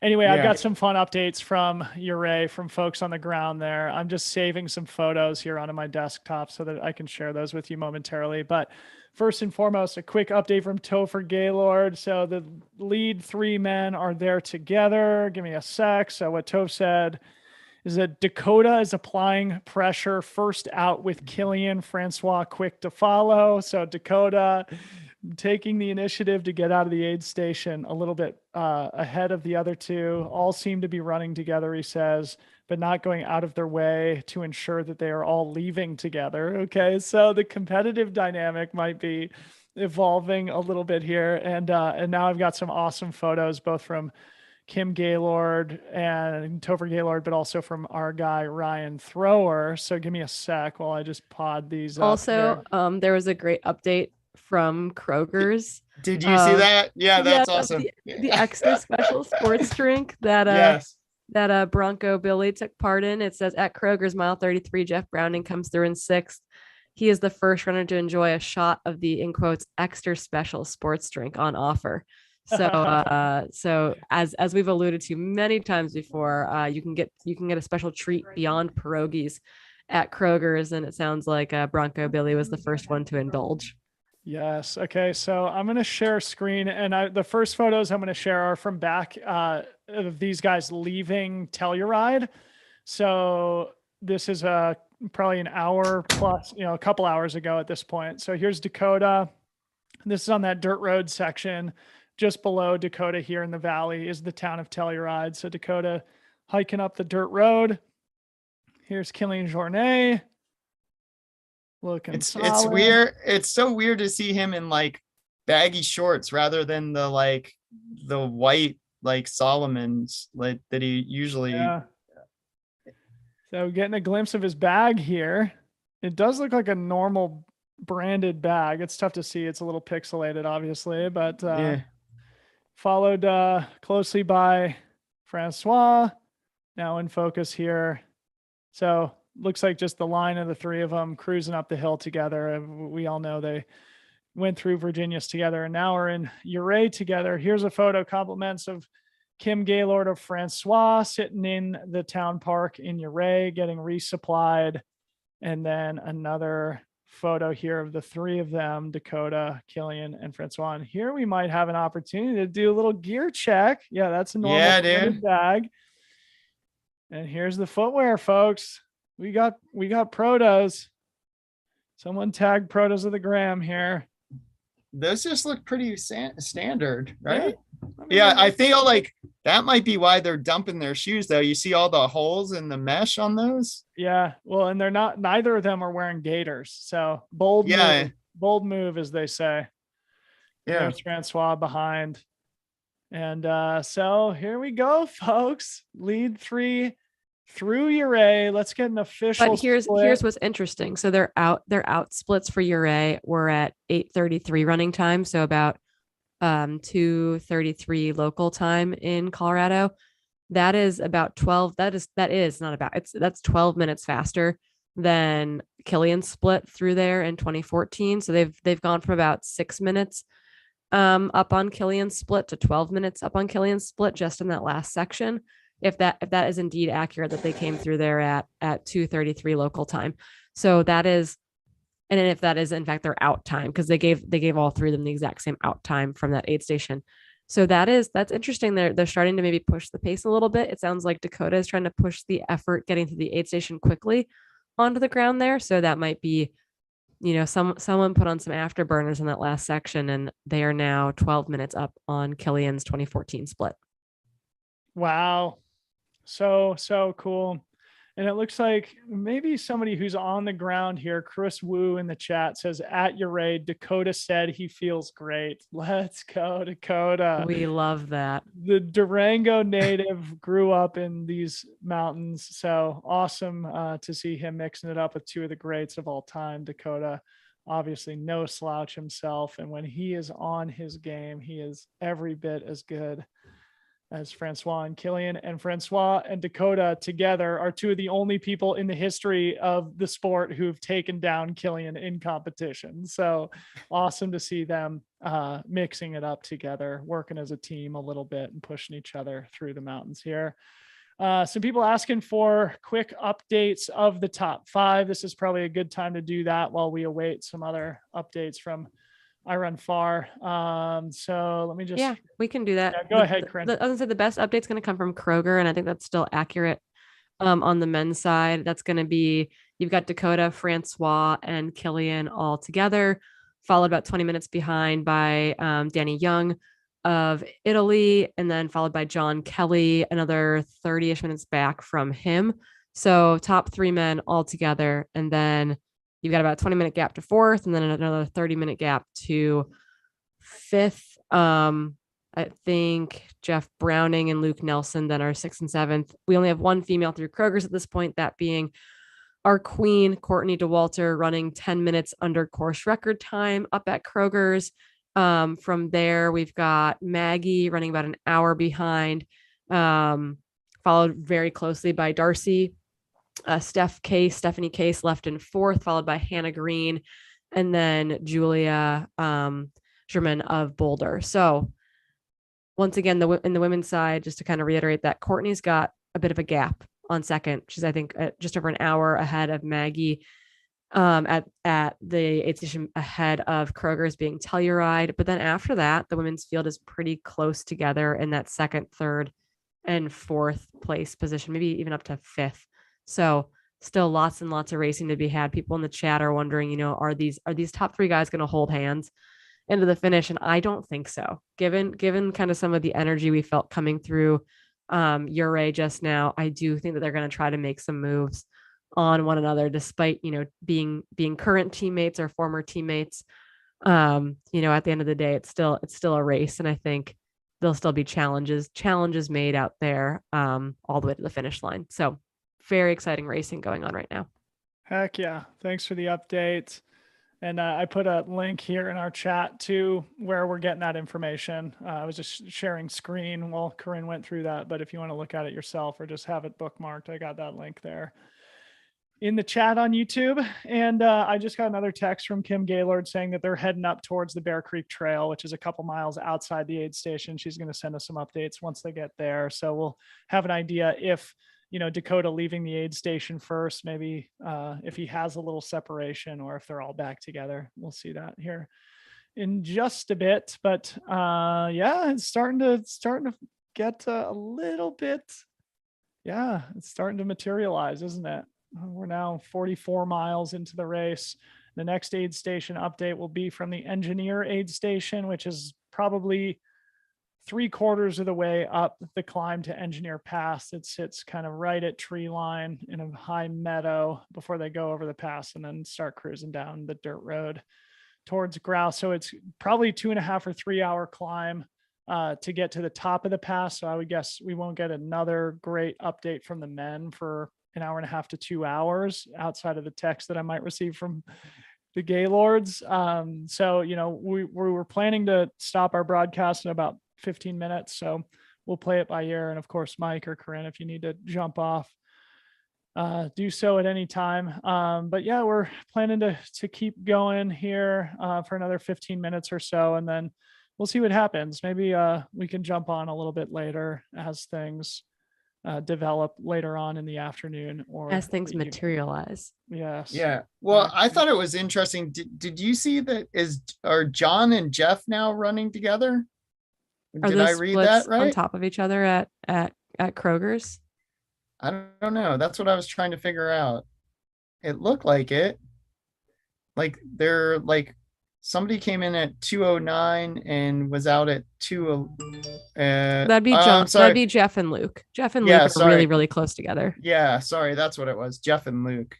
We got some awesome photos here from Uray from Iron Far. So let's check those out before we maybe go back in time to Kroger's. So here they are, the lead group. Let's see, can we zoom in? We can. So that's Francois. And then we haven't talked about when they can pick up pacers or if they are going to pick up pacers, right? Yeah, go ahead, Mike. I thought it was always at Grouse, but it seems that Francois may be leaving with a pacer right here. Yeah, that's what I was curious. Like I can't remember when you're allowed to do it. I just remember that I do it as soon as I'm allowed. Like I'm like, I want as many people helping me as possible. Yeah. So here's Killian. And this is Kim Gaylord right here in the background sending us the updates. Yeah, that's Kim for sure.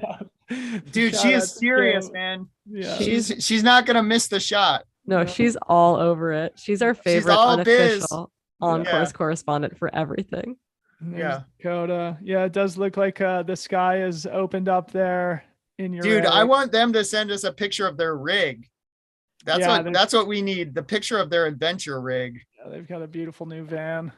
So let's go back in time here because, can you guys see this little video here? Yes. All right. Okay. So it's 20 seconds. So let's watch this whole thing. Get a little beta or intel. We can all use our subjective interpretation as to who's looking strongest. But yeah, big crowd there in Uray. All right. Move out of the way, blue shirt guy. All right. All right. They all come in.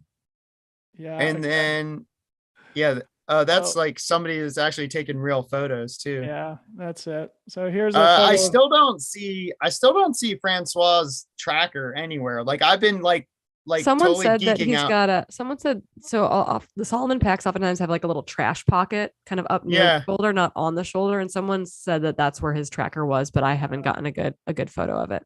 Yeah. Yeah. Like in that 4-person photo, I can't see it in. I don't see it in Courtney's either.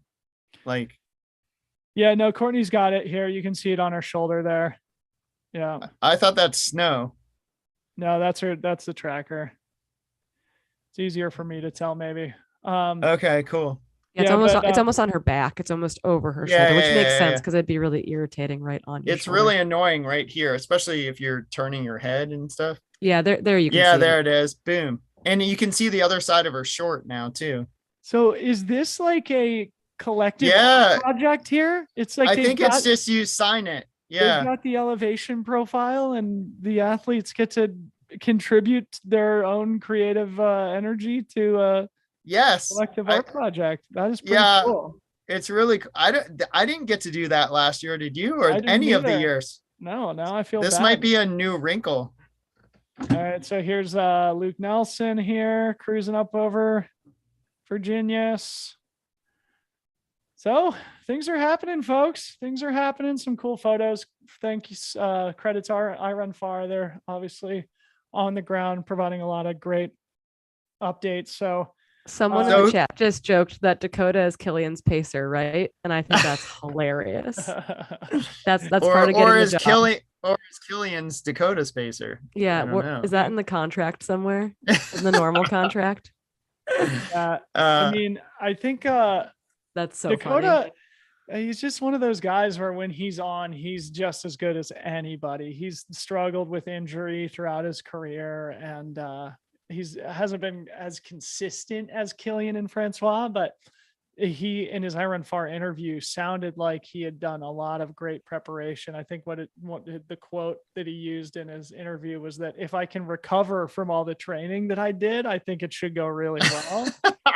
So, because he's been out in Silverton all summer. I was just going to say, thank you, Corinne. He got to Silverton, I think he said on June 1st. So he's got to be more acclimatized than either of the other two. And actually, this is maybe an interesting thing to talk about here quickly, Corinne, as we sort of come up towards the end and wait for more updates from the Gaylords.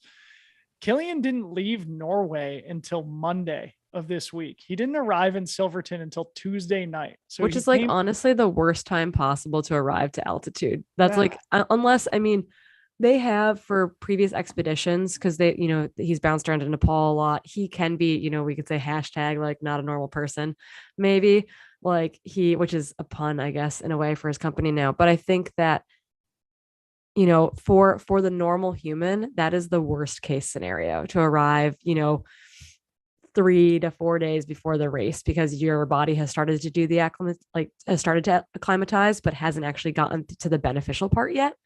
So that could be really problematic for most people. That's why you see them do a couple weeks in advance, at least a week, if not more. I think a lot of people, when you get into Hardrock, you make the commitment to be there a little bit longer because it's so hard to get into the race that you don't want to mess it up. But I know Killian and Emily in years past, when they're going to Nepal, have used, they've used basically, akin to an altitude tent for sleeping, but they've used it on their bike trainer and that kind of thing too. So I wonder if he's been putting in a little bit of training that way in prep for this, but that is definitely a bold strategy. But I get it. The kids are at home. Emily's at home. They did not travel over with him. So kind of trying to make a quick hit out of it is not, I get the logistics of that for sure. There is literally one person on the face of the earth that could get away with arriving in Silverton on Tuesday night, and it's Killian, and still have a chance to compete to win the race. And it is. Yeah, I did that last year. It sucks. Yeah. It's the worst. Because our son has a birthday, and I wasn't going to leave his birthday, and like it sucks doing what Killian's doing, but yeah, he's a badass and it probably works. And that guy Travis in our chat is killing it. Like so he said that sign is new this year, and then he joked that Mike Foote joked that he paced Killian for 91 miles in 2017, which I know Foote as well as you guys do, and I can imagine him saying that with like a straight face too, like just like, yep, that's what happened. Like, yeah, it's awesome.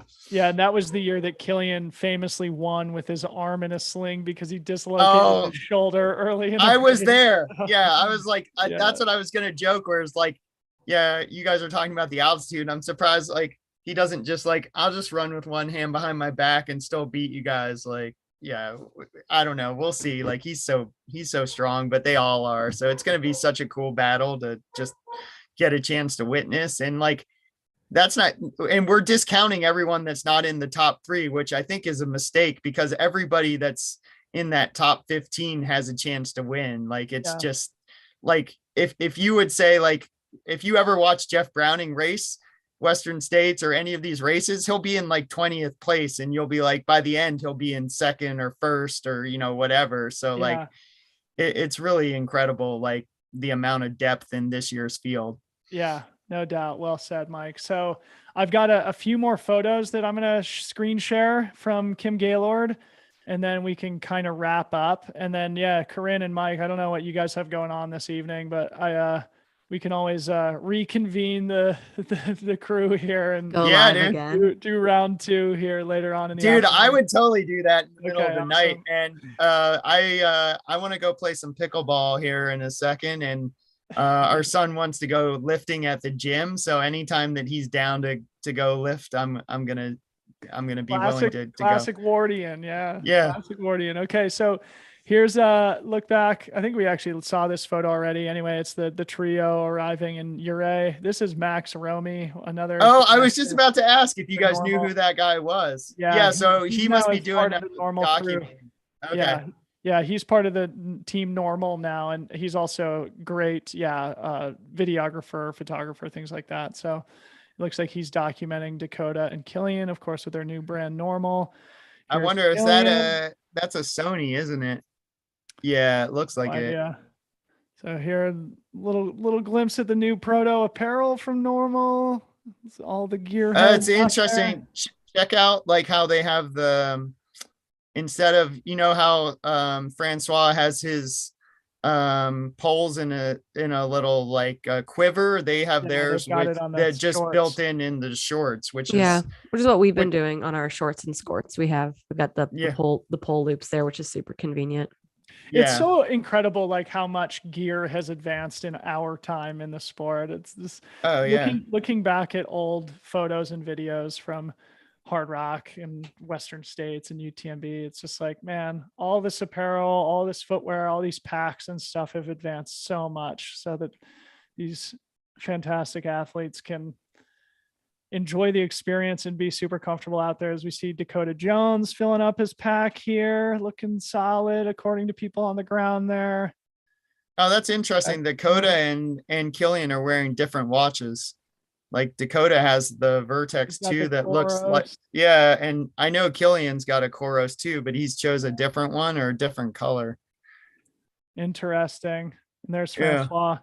So that concludes our, there's Camille Bruyas here, giving him a nice shout out. So Camille, of course, another great French ultra runner. She finished 10th at Western States. She was second at UTMB last year. She's crewing for Francois Dane here. And then one last little update here before we sign off. Again, this is all just subjective observation from the Gaylords, but Kim said that Francois seemed rushed. I think the other two guys got out in front of him, and so Francois was maybe feeling that pressure a little bit and didn't want to lose contact with Dakota and Killian as they left Uray to Bear Creek. All right, guys. Well, Mike, Yeah, man. You gonna jump off? Yeah, I'm probably gonna jump off and go do Cool. a couple of things. But yeah, if we want to do this later, or you guys want to go by yourselves, that's cool too. Yeah, I'll send you a note. Corinne, what do you have going on this afternoon? Yeah, I've got a couple calls that I've promised to have, so I'm gonna go make sure those things happen. But yeah, definitely I'm around this afternoon and evening, just laying low with the COVID. So I'll be here if I'm not napping, basically. Okay. I'll send you guys a note. But yeah, thanks so much for jumping on. Thanks to everybody who's watching us live. Maybe just follow us on Instagram or whatever. I should get some photos from Kim Gaylord here shortly. We'll post that on the Freetrail Instagram story, and then we'll post up if we're gonna go live again this afternoon or this evening. And we'd love to. Dude, I think middle of the night, like I think that section you were talking about would be super cool. Like I don't know how often the updates could come or what we could do, but I don't know what you got going. Our own bottles of tequila and just get back on the live stream and rap out about it. Yeah, we could totally do something like that. It was really fun to hang out with you guys. Thanks for letting me join you. You guys are pros, so it's always cool to get to see how you do it, you know? Oh, it's an honor to have you, man. It was super fun to have you here. And thanks everybody on YouTube in the chat. It was super fun to do this. Maybe this is a fun model that we can build on in the future. The whole race companion thing, just kind of like a jerry-rigged broadcast of these races. So you can tell that all three of us would love to be there enjoying the race on the ground in Silverton. but this is the next best thing. So thanks everybody for being here. Corrine, any closing words for the audience? Oh, no, I mean, I think it's really cool that we've got exciting races on both sides. I think we're under course record pace in both the men's and women's races. I mean, it's Courtney's race to win or lose at this point, I think, but there'll be exciting battles for second and every other position. The women's race, the men's race. Dakota said it's gonna be a race for third, but man, he's making it a race for first at this point. And I do hope that we'll jump back on to bring you guys some more coverage. But follow I Run Far's Twitter account, follow the live timing link, which we'll put in the chat, but is also all available through the race website, because these runners are putting on a total show for you all right now. If you're on the ground in Silverton, you are lucky. So lucky. And if you're like the rest of us who have FOMO and JOMO and all the rest of the things, I don't know, go find some tequila or non-alcoholic beer, and we'll hopefully get to see you guys soon. Amazing. Yeah, and then they were saying in the chat, which is helpful, that you can get pacers in Uray, so people can start picking up their friends. And I don't know if anyone is done Hardrock or paced there, but one of the coolest things is getting to share that circuit with somebody else. And so even the front guys, they probably don't need it because they have each other, but it is fun to have your buddies get a chance to experience the race. Yeah. So yeah, I mean, I've been able to share it with so many people, and yeah, I would love to be out there, in the mountains hanging with people too. No doubt. So we all know that it's very hard to get into Hardrock. So the next best thing is to just go. Is hooking your friends up, dude. Crew for somebody, just be there at the aid stations. It's such a fantastic atmosphere. All right, guys, thanks so much for joining us again. For Mike Wardian, Corrine Malcolm, I'm Dylan Bowman. Peace out.